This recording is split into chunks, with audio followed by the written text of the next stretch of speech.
you actually can add something to the milk by allowing it to sour by making cottage cheese. You can make a really nice cottage cheese just by adding a little lemon to the milk, especially, one question is, well, how long would our milk keep? Obviously, there's kind of a 2-week cycle in the pickup of the milk in the wintertime. And for live milk, especially in the winter when the cows are being fed preserved food, just like a lot of us are, the milk doesn't have quite the strength of life forces as it does in the spring and summer when they're out on pasture. And so it's a bit of a stretch if you're trying to keep it for 2 weeks. And so you might want, before it goes sour by itself, to find a way to process it into cottage cheese or whatever, to still really feel like you enjoy the flavor. What about clabbered milk? Clabbered milk is great too. You just raw milk, just put it out in the counter and wait for a couple of days depending on the temperature, and it turns almost like yogurt. And it's wonderful. It's delicious and has a lot of. It's kind of what's traditionally called quark, I think, and That's quark. Yeah. quark. What? Quark. Quark in Quark. Q-U-A-R-K. Q-U-A-R-K. Yeah. Wow. When it's strained, then Has all the nutrients and you don't waste it. Yeah, it's the best. I'm going to need to announce that this has been almost an hour and a half, and it's been a great discussion. But I do have a question that I want to be on camera, and I want it to be recorded. And I would like to hear, and maybe it's the last question of the group, but I would like to hear you explain what's the importance of the horns of the cow. All right. Yeah, I actually noted that, and I didn't know you were going to ask that question, but in the agriculture course, it's described, and I think I'm going to read this just to give you a feeling for the origin of our biodynamic, work is these lectures, and this will give you a little feeling for what a challenge it is to work with some of these indications by Steiner and Schucks here about horns. Taking our start from this, let me start from this. What I chiefly wish to indicate is that we must treat the whole agricultural life with the conviction that we need to pour vitality, nay, even astrality, in all directions so as to make it work as a totality. Taking our start from this, another thing will result. Have you ever thought why cows have horns? So our cows do, a lot of cows don't today. Most farmers cut off their cows' horns. Or why certain animals have antlers. It is a most important question. What ordinary science tells us of it is, as a rule, one-sided and superficial. Let us then try to answer the question, why do cows have horns? I said just now that an organic or living entity need not only have streams of forces pouring outward, it can also have streams of forces pouring inward. Now imagine such an organic entity of a lumpy and massive shape. It would have streams of forces going outward and streams of forces going inward. It would be a very irregular, lumpy organism, an ungainly creature. We should have strange-looking cows if this were all.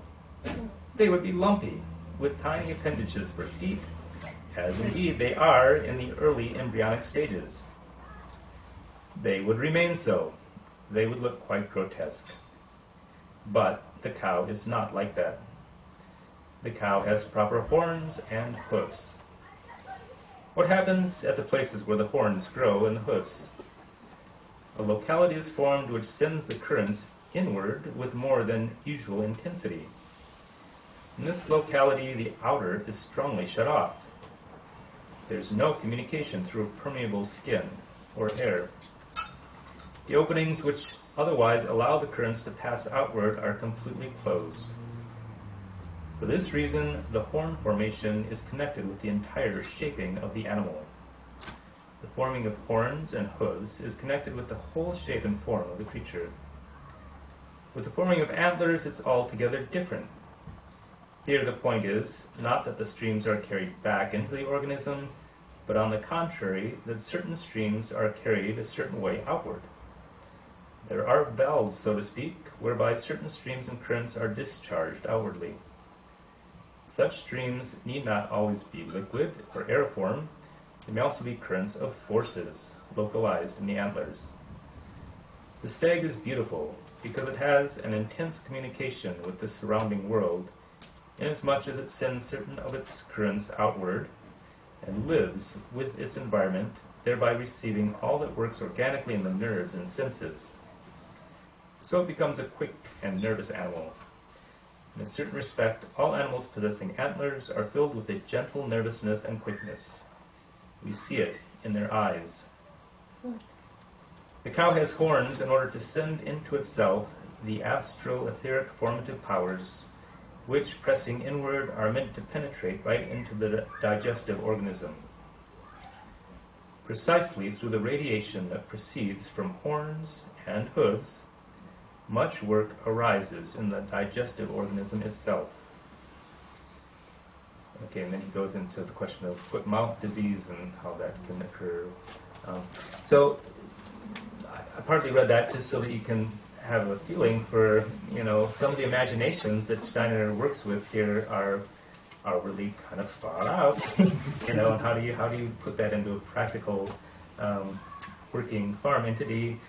And it takes time to work with these imaginations and try to see what he's getting to in terms of, and what he's really pointing to here with the horns is that he also states later on, if you look at a horn, and Steiner was a scientist and he would look at things very carefully, whether they were part of the cow or not. So if you look at a horn that's been taken off a cow and see how amazingly intricate the cavities are in the horn and how that horn has these spirals that form it.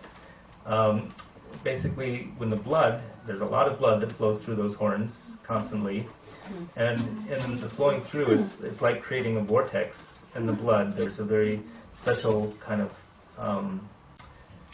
potentizing, you could say, of digestive blood forces going through the horns, that if those horns are cut off, that special locality where that can happen, and again, it's not this kind of radiating out then of the forces through like antlers, but it's kind of a turning back into the cow and its whole metabolic processing that Steiner then says that what a cow is really a meditant, but instead of meditating on thoughts, cosmic thoughts, it's meditating on the cosmic influences in its food. Basically, it's meditating on its food, and out of that sort of meditative digestive process that a cow does, very special things can arise, both in terms of milk and in terms of the manure. I'm glad you brought that up. That was fascinating. On that note, one last question. Just to end on the note, so how do you think the milk that we drink is what is it doing to us, do you think? It's doing what you allow it to do. And I could speak to sort of the nutritional aspects of it, like Sally Fallon does, or like he does in the story of the untold story of milk. But I don't think that's so much what you're asking. I would really like to think that it's through this work that the cow is doing, and then its sacrifice of the work through the milk, that it's really allowing you to be more receptive to the influences of our whole cosmos.